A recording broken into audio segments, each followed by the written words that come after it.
Hi everyone and welcome to my channel, my friends. Today's video is extra special because I'm joining an amazing group of creators to celebrate a huge milestone. Julie Carrier has hit 10K subscribers.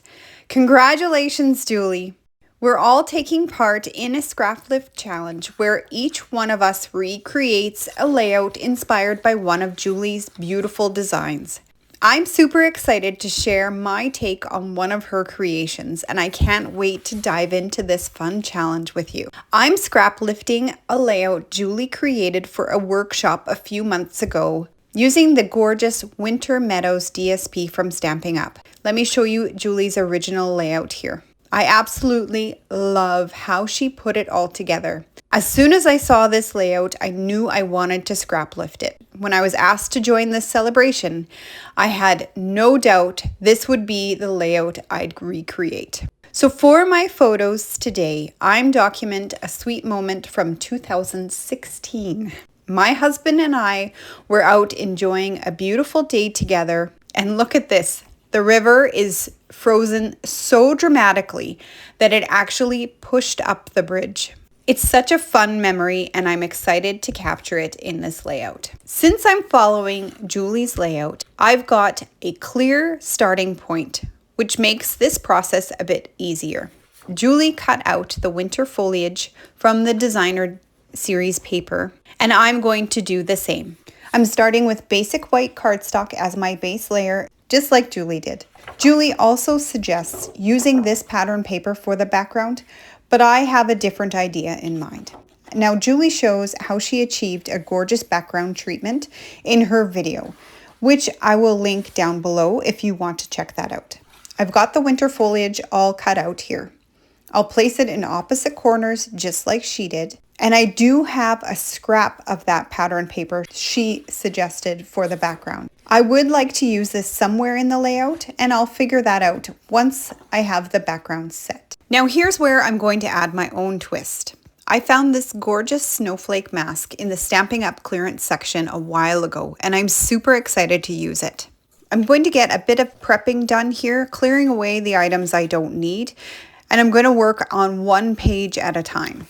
To keep my stencil in place and avoid any ink getting where I don't want it to, I'm going to use some sticky notes around the edges of the mask. This will keep everything secure while I ink.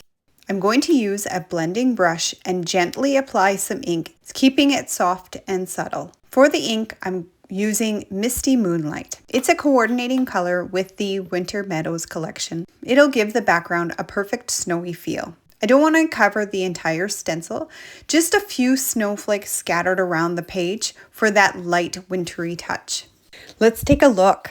Ooh, I'm loving how this is turning out. Some of the flakes will be darker and some will be so light you can barely see them, which will give this layout tons of dimension and interest. When I'm repositioning the mask, I'm rotating it to be sure the snowflakes are scattered in different directions. This adds more variety to the design. I'm also blotting off any extra ink onto this scrap piece of paper before I start blending. This helps avoid a heavy ink spot where I first touch down and prevents harsh lines in the blending. Not a big deal if it happens, but this tip helps keep everything nice and smooth. So I'm really happy with how this is turning out, and I'll finish the rest of this page and the next off camera to save a bit more time. And just a quick tip, after I'm done using my mask, I always clean them up with either a baby wipe or a hand wipe. This is a simple way just to keep them clean and ready for the next time you need them. So I did end up with a few more snowflakes than I had originally intended, but that's totally okay. I wanted to make sure you'd be able to see them even once all my photos and embellishments are added. Next, I want to add some splatters to the layout, just like Julie did. I love the texture it adds to the design, and I'm going to use a fan brush, some water, and ink to create the splatters. I'm planning to add a bit of both gray and the blue. Starting with the gray, I'm adding some gray granite ink to my silicone mat. Just a small amount, as you don't need much for this technique. Now, even though you can't really see the dark ink on the dark mat, I'm going to spray it with a little bit of water. I'm going to swirl it around, then I'm going to use my bone folder to tap on the brush and splatter some ink on the page, like this. This is super subtle, but I love how this is turning out. I'll finish the rest of the splattering off camera, including the blue, and when I come back, the background of my layout will be complete. Let's bring Julie's layout back in for a moment. I'm really sorry about that glare. Here, just a second now. That's better. So she used some sprigs from the Golden Greeneries die, and I'm going to use the same ones. Stampin' Up die cuts are so detailed and beautiful. Unfortunately, these dies are no longer available, but the last I checked, the stamp was still listed in the last chance section. So I went ahead and cut out several sprigs from vellum and white shimmery paper. This was an older product from Stampin' Up. I'm not sure if you can catch the shine, but I think it'll add a nice touch. I also cut out a few more sprigs from a scrap of blue pattern paper, again from this collection, to add a pop of color. It's the same shade of blue from the winter foliage we cut out for this layout. I believe it's called Blueberry Bushel. I'm just going to set them above the layout for now. Now let's bring in the pictures. I believe Julie used 3 pictures on her layout, and they looked like they were all about the same size. I like to change things up a bit, so I incorporated a 4x4 photo on my layout instead of 3 4x6s. This gives me a bit more space for embellishments and my journaling. I'm keeping the general layout similar to Julie's, but I'm going to stagger these photos a bit to add some interest. Normally, I print my pictures with a white border, and I did for this layout too. I decided to remove the border from the photo of James here. And now I'm thinking I regret it. I'm just going to add a place card holder to the back, kind of like a frame, and now no one will know. Does anybody else do that? I'm going to add a second mat to each photo using Misty Moonlight cardstock. To help my photos stand out just a bit more, I'm going to use gray granite ink to ink the edges of the white borders on the pictures. I'm holding the sponge level with the pictures so that I get a small crisp line around each photo. These pictures are from a date my husband James and I went on a while ago. This snowshoeing adventure was part of a Christmas gift I had planned for him. So can you see the difference the inking makes? It really helps to find those edges. 12 dates. 1 for each month of the year. So this was the first of 12. So like I had mentioned earlier, I'd love to incorporate this scrap into my design. Let's test it out by placing the pictures on it like this and see if I like it before I commit to cutting it.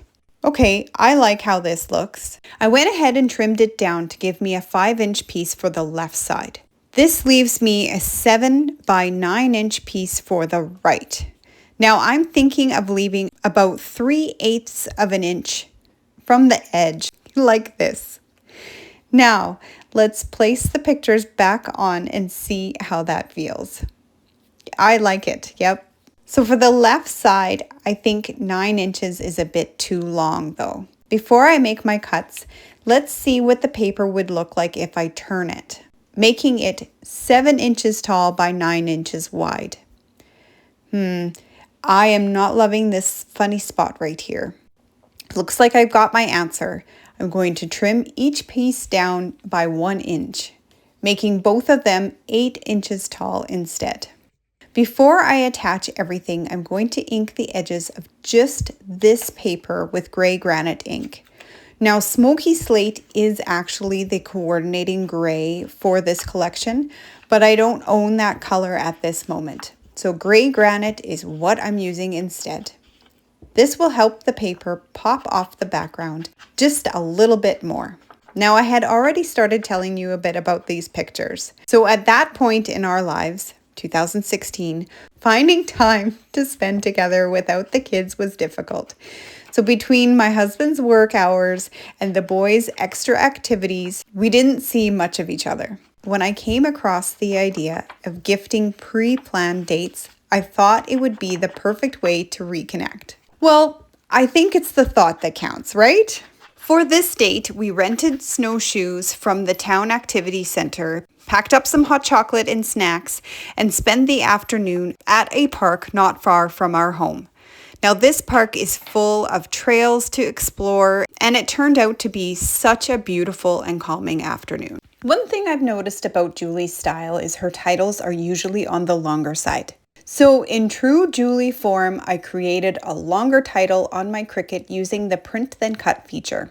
It says The Calm of Winter Trails. I think it'll fit nicely right here. I used a font from Design Space as well as a system font. I love mixing fonts, and in this case I also used a few different colors. So the blue I used is very close to the blueberry bushel, and the lighter shade I think just looks great with the rest of the layout. I used the offset feature for both the gray and the white layers, and then I cut 3 more layers of just the biggest offset in black. This helps the title feel more substantial and adds a shadow and dimension. Now it's time for the embellishments. So Julie placed 3 clusters on her layout. One by the title, and it had a blue sprig, and I'm going to add a vellum one as well. Then she had 2 circles cut from what I think was blueberry bushel cardstock, but I had a scrap of this pattern paper, which is the same color. It just has some small detail on it. So I'm going to place one in this space right here and the other in this open area on the left. Again, just like Julie did. I'm not adding birds to my layout since I didn't purchase the set Julie used for her embellishments. Instead, I cut another circle from the Winter Meadows DSP that featured this deer image. It's complementary to the gray pattern I used behind my pictures, so I think it's going to work really well here. Now I'm just going to add these sprigs to the clusters.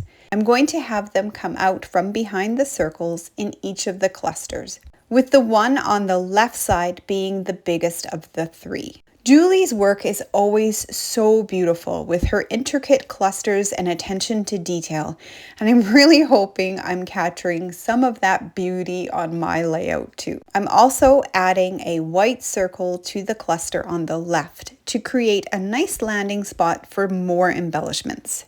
I have a bin where I keep extra sprigs, trees, and any outdoor inspired embellishments.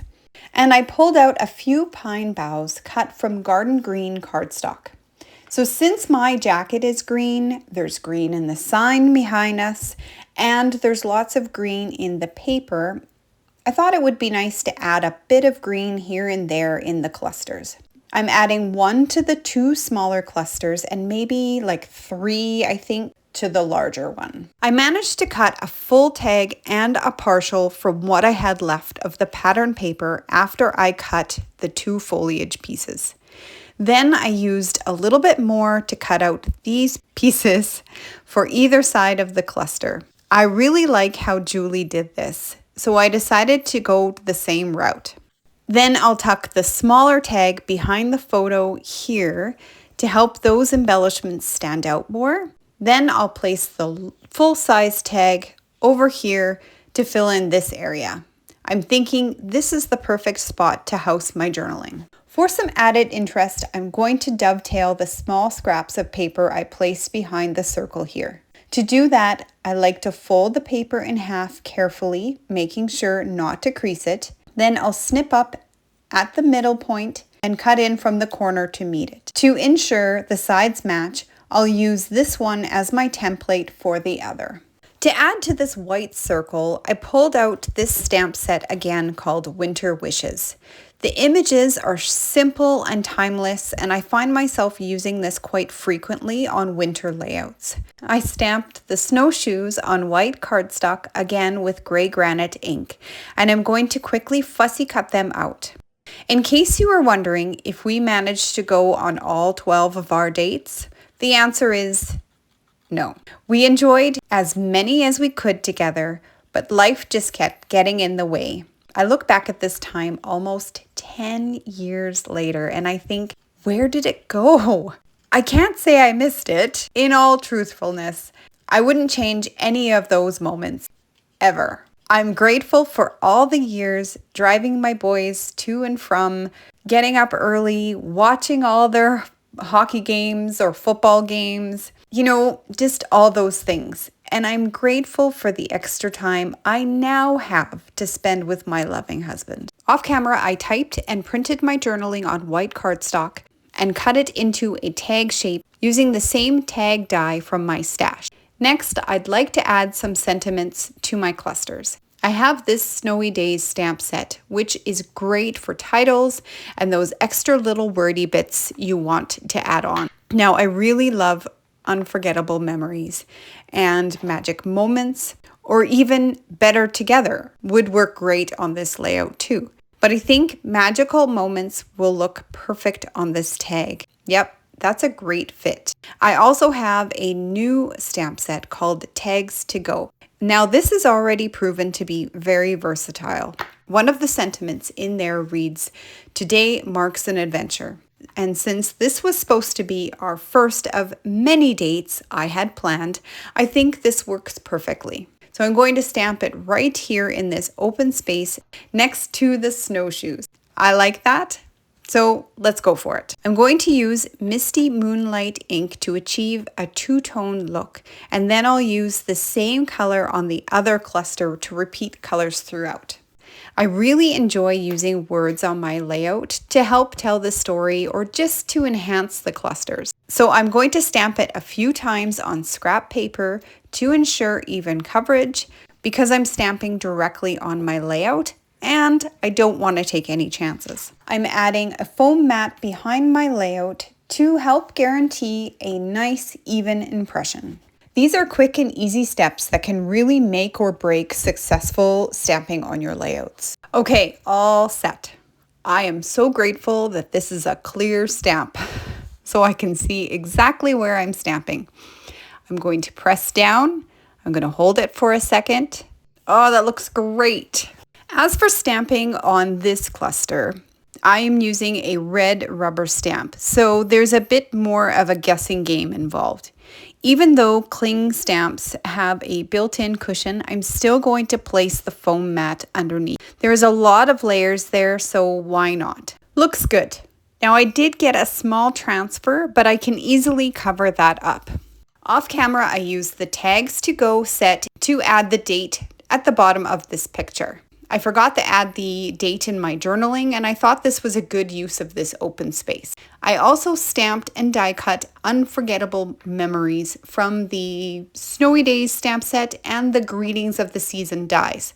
Both of these items are in the last chance section and are nicely discounted, so be sure to check those out. I attached the snowshoes, one directly to the layout and the other one popped up with dimensionals to make one look like it's resting on the other. Then I added white twine to 2 out of the 3 tags, and I wrapped some twine around the scrap paper peeking out from the large cluster on the lower left to tie it all together. I also placed a few transparent adhesive dots in white to give that icy look.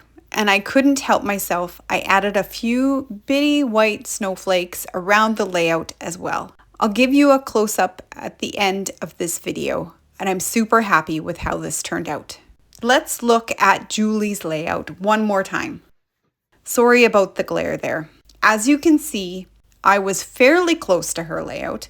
My clusters follow hers as far as placement, and I use the same dies and of course the gorgeous paper foliage that we both fussy cut out. I also used similar photo placements, but then the rest I added my own flair. I hope you enjoyed my version of Julie's beautiful snowy layout and that you're feeling inspired just like I do when I watch Julie's videos. If you did, please give this video a thumbs up. It really helps me out a lot here on YouTube, and I appreciate your encouragement. If you haven't already, I'd love it if you would subscribe to my channel. I post a new video every week. For still shots of this layout and others, check out my Instagram page Be sure to check out Julie's original layout in the description box below. And don't forget to explore all the other amazing Scraplift videos in the collab playlist. That playlist is on the left side of this video. Now on the right is a video I think you will enjoy. Congratulations again, Julie.